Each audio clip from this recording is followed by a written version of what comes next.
According to Bankrate, a study showed that 59% of Americans are actually uncomfortable with their saving. And another study found that 27% of adults do not even have money saved up for an emergency fund, meaning if any unplanned expenses comes, like a car issue or a house issue, they'll have a very hard time finding a means to cover that. And these statistics are really scary to think about because a lot of people struggle with money and it could use some additional cash. So in this video, I'm going to be going over some strategies that can help you save $10,000 in cash within a year. And $10,000 is a great milestone to achieve because it provides you a lot of financial security, can help you build an emergency fund or even as much as you need for an emergency fund, and can help you with investment opportunities.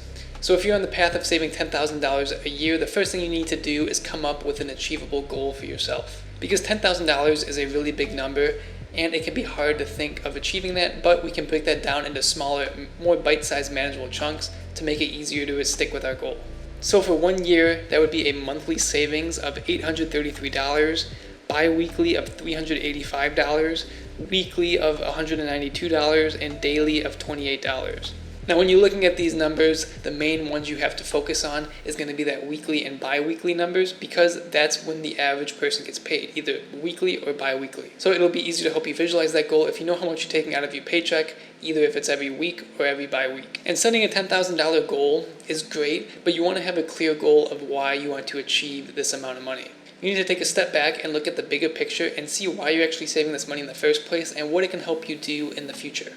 And by having this in mind and just not having the number, what you can actually do to help you even have more motivation is to write your goal down. And you can write your goal down and be very detailed at saying, I will save $10,000 by June 20th of 2024 because I want to build an emergency fund, save for a house, things like that.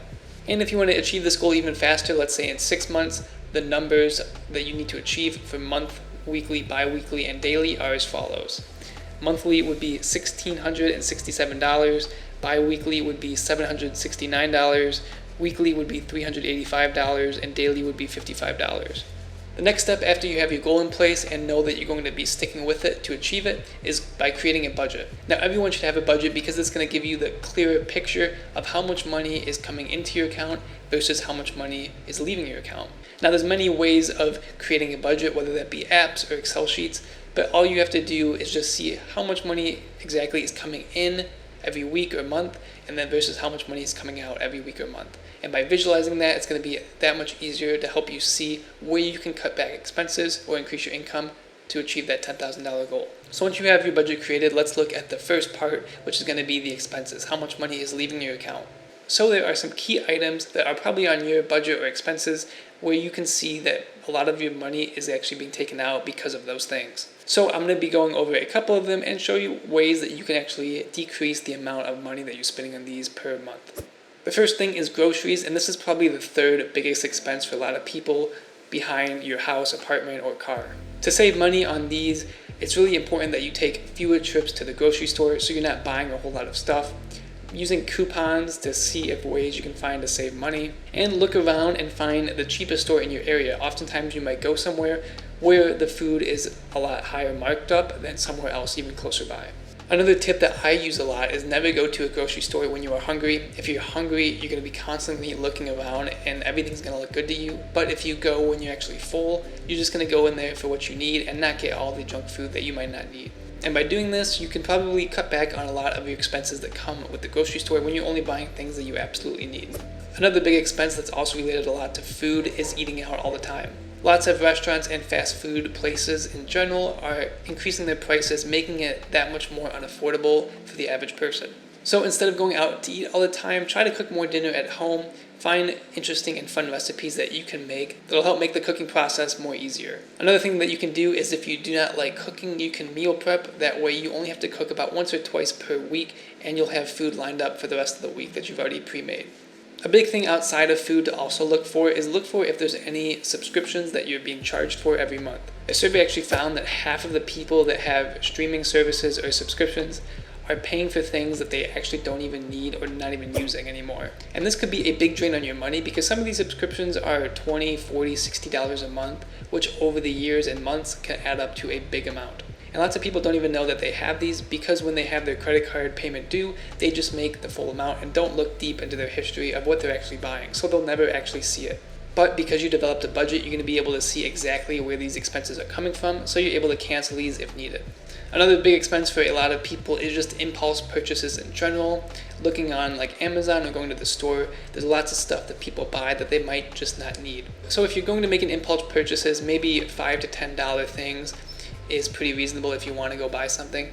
But if there's anything over like $100, try to sleep on it and wait 24 hours to see if you really want that item. 9 times out of 10, you might not actually want it anymore since you waited and held off for a day. So once you've looked at your expenses and gotten your expenses under control, you might find out that you're able to save that $10,000 just by cutting your expenses.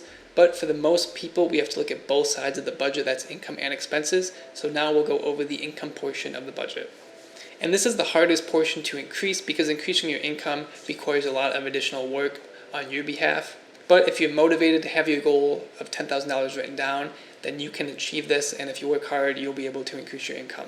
So a couple ways of increasing your income is just by asking for a raise at your job to get more money, looking for a new job that might pay more, start a side hustle or a small business, or do side gigs kind of like Uber and DoorDash, or even investing. Anything that can help you increase your income is going to be a huge net positive when you're trying to save. Now, a big tip is when you are increasing your income is to make it a priority to keep your lifestyle the exact same.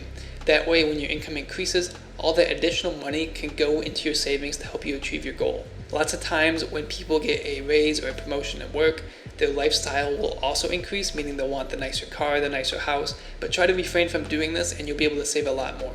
So once you've developed a budget, have a plan of how you're going to cut back on your expenses, and have a way to start increasing your income, it's time to know where exactly that money should go when you are saving it. A great place that I recommend putting your money when you're saving it is going to be a high yield savings account. Now the reason why is because they are backed by the government, they are FDIC insured, meaning if any unexpected bank failure happens, your money will be safe. Not only this, but they have a much higher interest rate than regular banks, meaning you'll be making so much more money by keeping your money in this high yield savings account. And because they have a high interest rate, that means that as soon as you put money into that account, your money is going to be working for you and start slowly increasing it month after month. So here's the Amex High Yield Savings Account, and you can see that their APY, or annual percentage yield, is 4.25%. So if we put in 1 year for a duration of time and a weekly deposit of $190, which is how much you need to get to $10,000, you can see that our future balance after 1 year will be $10,047, and the amount of interest we received is $210. Now, compared to most banks, this is a lot higher than you would receive, and you can see how your money is working for you and producing extra income. And the Amex account is just one example of a high yield savings account. There's so much out there that have either lower APYs or higher APYs and anything in between. So it's important to do your research and see which one kind of fits your style and which one you think might be best for you. If you want a list of high yield savings account and some pros and cons of them, I actually made a video on this that you can watch by clicking up here. Remember, it takes a lot of motivation and desire to be able to achieve this savings goal of $10,000. But if you're really goal focused and motivated to do this, it's going to be a lot easier to achieve. Just stick with the budget, look at your expenses and income every day to see ways that you can improve and things that you can cut back, and you are definitely on your way to achieving $10,000. Thank you very much for making it to the end of the video. I hope you were able to learn something from this video that can help you in your life. And like I said previously, if you do enjoy this type of content and want to see more, I'll be making a lot more personal finance content down the line. And if that's something that interests you, consider subscribing. That's it for now, and I will see you in the next video. Bye.